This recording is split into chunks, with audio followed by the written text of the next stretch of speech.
Hello, I am back, and today we are going to review episodes 21 and 22 of Doubutsu Sentai Zyuohger. Now, there is a reason this episode is late, and that is because episode 21 is boring. Nothing happens. I actually recorded a video for episode 21, and it was literally about 2 minutes, and I was not happy with it, so I waited for episode 22 to come out. But unfortunately, real life got in the way of me recording until now. So I'm going to briefly run down the two episodes and then kind of give my thoughts overall.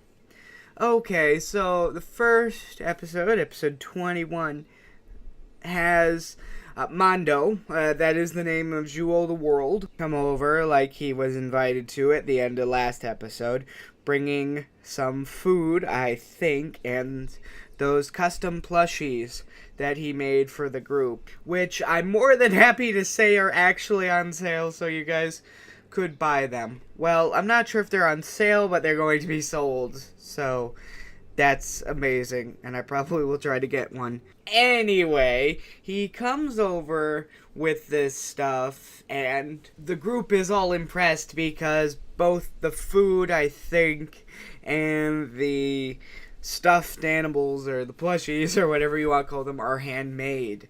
Even Uncle Mario gets introduced to Mondo, and he thanks Mondo for his hard work. During all this, Yamato introduces Mondo as a friend, and Mondo is overjoyed since that's one of his issues. Apparently, in one of his earlier episodes, we learned that he didn't really have friends growing up, so that's a big thing for him. And then after this, even Tusk says he likes having Mondo around. He then starts to basically interrogate Mondo about how he got his Zyuoh cubes and how his morpher works and all this. And then Mondo, he gets into one of his I'm the worst, I don't deserve to be a ranger, blah blah blah, sad moments, tantrums, whatever you'd call them.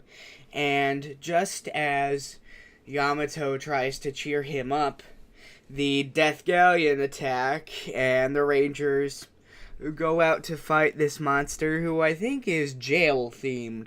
Like, it kind of reminds me of the episode, or the monster from episode 4 of Dino Charge, where Koda and the kid get caught in the cage. I don't know, it just seems like they'd both be really good friends, and I have no idea about the Kyoryuger counterpart because Kyoryuger. But I digress. So while the Rangers are fighting, Mondo is just kind of sitting there being all sad because he was dragged along by the Rangers. He doesn't actually fight the monster himself and almost gets hit a few times. The other Rangers have to kind of step in to defend him. During one of these moments, the monster attacks Aimu and crushes her under his heel, like he puts his foot on her chest. And somehow we see something really weird. Her mask, her helmet, like, how do I explain this? The mouthpiece of her helmet extends, and she apparently bites the monster through her helmet. I don't get it, I'll be honest, but it's a plot point for later. After this, the monster goes after Mondo, who is just sitting there. Tusk gets in front of Mondo to protect him, and they both get caught in the monster's trap.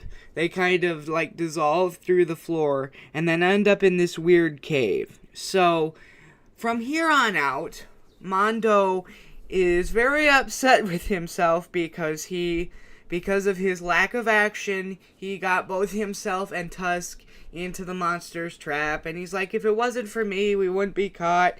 And Tusk is like, for goodness sake, could you stop being such a whiner and just do something? I don't care, we can get out of this. We're Rangers, for goodness sake. And Mondo just says, I'm sorry I did this to you. And then Tusk does the smart thing and goes out to try and find a way out. He smells the sea, so he thinks that there must be some kind of way out of this cave. And luckily for him, there is a way out. He almost gets to the exit before the monster sees him try to escape. He sends some MOBAs down, and they fight. The monster destroys the exit to the cave, and Mondo hears all the commotion after the monster creates a big explosion and comes over. Oh, I also forgot to mention that both of them are wearing these huge chains and metal balls, and that's why they can't, run fast. So that's why Tusk and Mondo and the other civilians who got captured, can't just run for the exit. I think Tusk does try to use his weapons to break the chain, though I can't remember. This episode was so boring, it's kind of out of my memory. But anyway, after Tusk loses his fight to the Monster of the Week and the exit is sealed, Tusk and Mondo have a conversation. We learn, well, this is my problem. We don't learn anything new about the characters, but yet we're supposed to learn something new. We learn in this that even in Zhuland, Tusk was looking out for his friends, but he was kind of bossy and didn't like when people did their own type of things. So he felt a little ostracized from his friends, and I don't know why we needed to learn this. I kind of assumed he was a bossy boots, even back in Zhuland, because of how he acted in the first episode, but okay, we learned that, and somehow this makes Mondo connect to Tusk more because he kind of had no friend or felt like the awkward one in the group or something, and he gets his second wind, becomes Zhuo the world, and tries to break them out of the entrance again. More Mabas come. He fights them off, and during the fight, they get a new Zhuo animal, Zhuo Bat, who was just somehow lodged in this cave, which is somewhere by the ocean. Yeah. And they use Zhuo the Bat to break open the exit, and they regroup with the other Rangers. The other Rangers had been looking for Tusk and Mondo, but thanks to Aimu biting the monster, according to her, he tasted somewhat salty, so they put it together that they were somewhere near the sea. They see the Monster of the Week standing outside of the destroyed cave. They fight him, so that's why the Monster of the Week isn't in this final battle between Tusk and the world, because he was fighting the other Rangers. During the fight, Tusk and Mondo do a team attack because this was their episode, so of course they have to finish it together. They form Zhuo King, use their new Zord, which is a boomerang, destroy the monster, and after the battle is over, Mondo takes Tusk fishing because he wants to bond with Tusk, because they're buddies now, and even the other Zhuogers, except for Yamato, is like, what happened in that cave? And Tusk likes Mondo. I mean, he's never shown any animosity towards him, but when Mondo brings him up to start fishing, even Tusk doesn't really know what's going on with him or why Mondo wants him to fish. And then the episode ends, and we get our ending title credit. See, this episode was so boring. Nothing happened. We didn't learn anything. The group was separated from each other. Mondo spent most of it moping and doping. I'm sorry, guys, but this episode was so bad. I mean, with Tusk in the bookshop, it was dumb, but at least something happened. I mean, it took me a week to do this, and the only reason I'm even doing this is because I have to review the other one, which is much better, which we'll get into now.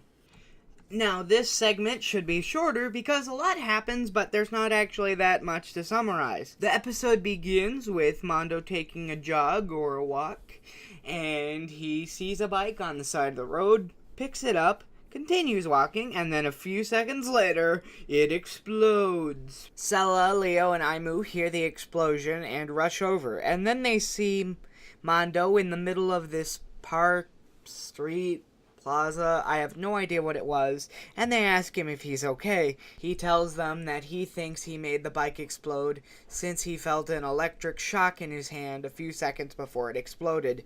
They tell him that's horse crap, and before they are able to comfort him further, there are some more explosions, so Sella, Leo, and Aimu go to fight the monster. They see the monster of the day kind of dancing around and hitting things with a staff, sing-songingly going, "Illusion, illusion, illusion." They obviously try and stop the monster. He sends out some Mebas.